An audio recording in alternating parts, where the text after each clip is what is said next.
സന്തോഷിക്കട്ടുള്ളൂ, നന്നായി സന്തോഷിക്കട്ടെ.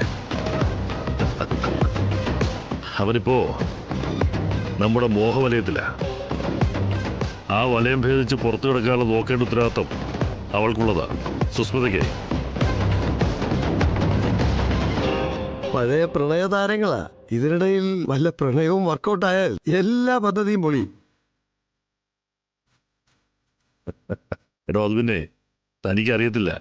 എടോ അവനെ മേയ്ക്കുന്നതേ മാൻകുട്ടിയല്ല, സിംഹം. ആ ഉറപ്പ് എനിക്കുണ്ട്.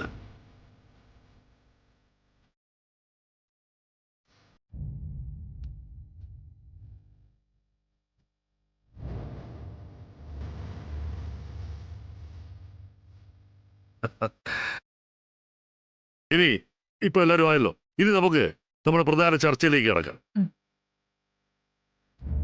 നമ്മളിപ്പോ ഇവിടെ ചെയ്യാൻ പോകുന്ന ബിസിനസ് കേരളത്തിൽ ഒതുങ്ങുന്നതല്ല, ഇന്ത്യയിലും ഒതുങ്ങുന്നതല്ല.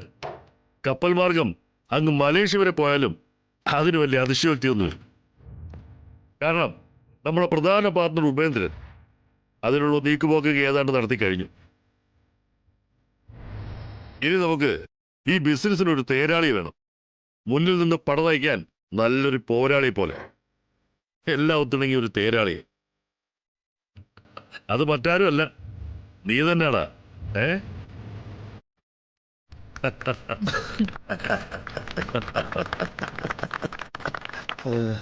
പിന്നെ ഭാഗ്യമുള്ള നക്ഷത്രമാണ് ഇവൻ്റെത്. ആ ഭാഗ്യം നമ്മുടെ ബിസിനസ്സിനും ഉണ്ടാവട്ടോ. ആ പിന്നെ ഓരോരുത്തരുടെ ലാഭവിഹിതം വളരെ കൃത്യമായിട്ട് ഇവൻ അക്കൗണ്ടിൽ എത്തിക്കുകയും ചെയ്യും. എന്താണെന്നറിയോ? കാരണം ഇവൻ കണക്കിലും മിടുക്കന.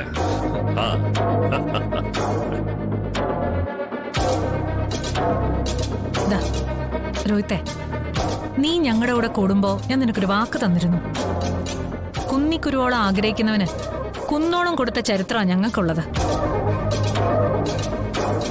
നിന്നെ അവഗണിച്ചവർക്കെതിരെ നിന്ന് നിനക്ക് ഫൈറ്റ് ചെയ്യാൻ കൃത്യമായൊരു സ്പേസ്, അത് ഞാൻ നിനക്ക് ഉറപ്പ് തന്നിരുന്നു. ഈ ബിസിനസിന്റെ തലപ്പത്തേക്ക് നീ വരുന്നതോടുകൂടി ഞാൻ പറഞ്ഞ കാര്യങ്ങളെല്ലാം യാഥാർത്ഥ്യമാവുകയാണ്. അധികാരവും പണവും പവറും നിന്റെ കയ്യിലേക്ക് വന്നു കഴിഞ്ഞാൽ ആദ്യത്തെ കണക്ക് നിന്റെ അമ്മയെ തീർത്തവരോട് തന്നെ ആവണം.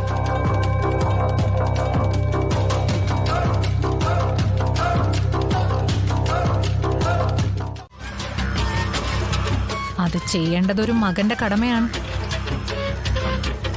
അത് നീ ചെയ്തിരിക്കണം. എല്ലാ പകയും മനസ്സിലുണ്ട്. ഒന്നും ആറി തണുക്കാനും തണുപ്പിക്കാനും ഞാൻ സമ്മതിക്കില്ല.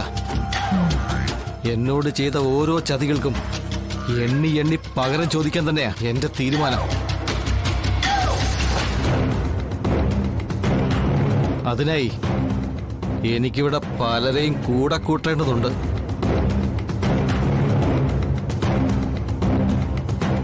അത് സ്നേഹം കൊണ്ട് കൂടെ കൂട്ടുന്നതല്ല, സ്നേഹിച്ചുകൊണ്ട് കഴുത്തിറക്കാൻ കൂടെ കൂട്ടുന്നതാ.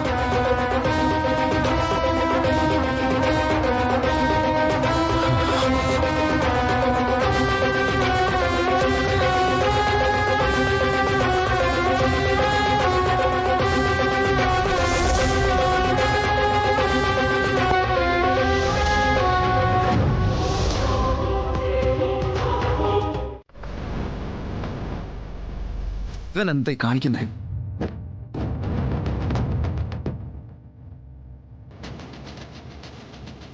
എന്റെ ഉള്ള നസീർക്ക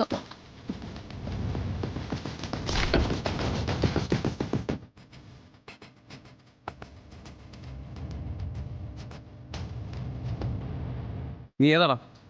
നീ ആരാ? ഞാൻ ആരാണെന്ന് നീ ഇവളോട് ചോദിക്ക്. ഇവള് പറയട്ടെ ഞാൻ ആരാണെന്ന്. വിഷ്ണുട്ടാ, ഇത് നസീർക്ക, എന്റെ മാമിയുടെ മോനാ. അത് മാത്രമാണോ നൂറേ നമ്മൾ തമ്മിലുള്ള ബന്ധം? അതുകൂടി പറ. എന്തായാലും നിന്നെ കൊണ്ടു നടക്കുന്നതല്ലേ, അതുകൂടി അറിയട്ടെ. വാക്കുകൾ സൂക്ഷിച്ച് സംസാരിക്കുക കേട്ടാ. ഈ കുട്ടിയെ ഞാൻ എന്റെ സഹോദരി പോലെ കണ്ടിട്ടാ ലിഫ്റ്റ് കൊടുത്തേ. ആഹാ, അതല്ലെങ്കിലും അങ്ങനെയാ. പിടിക്കപ്പെടുമ്പോ എല്ലാരും സഹോദരി സഹോദരനും ഒക്കെയാ. ഈ പെങ്ങളും ആങ്ങളെയും കേൾക്കാൻ വേണ്ടി പറയുക. എന്ത് സഹോദര ബന്ധമാണെങ്കിലും ദേ ഈ നിമിഷം ഇവിടെ വെച്ച് നിർത്തിക്കോണം. എന്റെ മാമയോട് പറഞ്ഞ അറിയാലോ, വെറുതെ ഇറച്ചിയിൽ മണ്ണ് പറ്റിക്കണ്ട.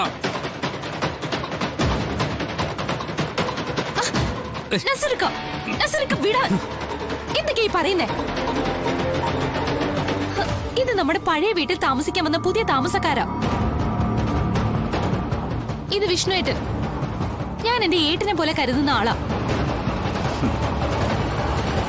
ബാപ്പച്ചിയുടെ ലോറിയാ വിഷ്ണുവേട്ടൻ ഓടിക്കുന്നത്. വണ്ടി വഴിയിലായ കാരണം വിഷ്ണുവേട്ടനെ കണ്ടപ്പോ ഞാനാ കൈ കാണിച്ച് കയറി പോന്നത്. ശരി, നീ പറഞ്ഞൊക്കെ ഞാൻ വിശ്വസിക്കുന്നു. നീ ഇപ്പൊ ചെന്ന് കാറി കയറും.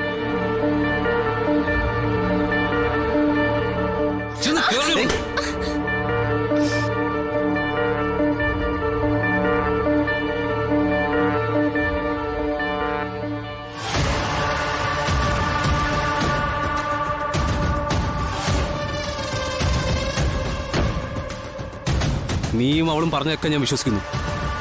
അതെ, ഞാൻ കെട്ടാൻ പോകുന്ന പെണ്ണ. നീ മാമാന്റെ ഡ്രൈവറാണെന്നല്ലേ പറഞ്ഞത്? അപ്പോ നീ മാമാന്റെ ലോറി മാത്രം ഓടിച്ചാൽ മതി. വരട്ടെടാ മാമാന്റെ ഡ്രൈവറെ.